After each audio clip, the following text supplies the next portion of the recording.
பக்கம் சிதம்பரம் அன்று செய்த வேலையை இன்று விஜய்க்காக வேலை செய்வதாக ஒரு விஷயம் வந்திருக்கு. எஸ் சந்திரசேகரும் சிதம்பரமும் நெருங்கிய தொடர்பில் இருந்து ஸோ காங்கிரஸோட மூவ்மெண்ட் போகிறதாகவும் ஸோ நேஷனல் பாலிடிக்ஸ் தனக்கு சேஃப்டியாக இருக்குன்னு விஜய் நினைக்கிறதா ஒரு தகவல் வந்திருக்கு. நீங்கள் சொல்கிற விதத்துக்கு ஒரு போன 2 வாரத்துக்கு முன்னாடி செல்வ பெருந்தகை ஒரு பேச்சு பேசினார். அதாவது காங்கிரஸ் விழாவில் ஒரு பேச்சு பேசுகிறாரு.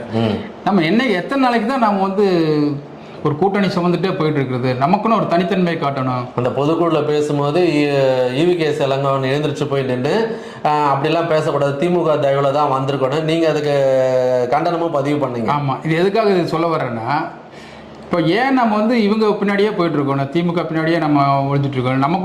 நமக்கு ஏற்கனவே காங்கிரஸ் தமிழகத்தை ஆண்ட கட்சி, 67 வரைக்கும் ஆண்ட கட்சி, பல முதல்வர்கள் உருவாக்கிய கட்சி காங்கிரஸ். ஏன் அது முன்னாடி வரக்கூடாது அப்படிங்கிறது எஸ் சந்திரசேகருக்கு தெரியாமல அவங்க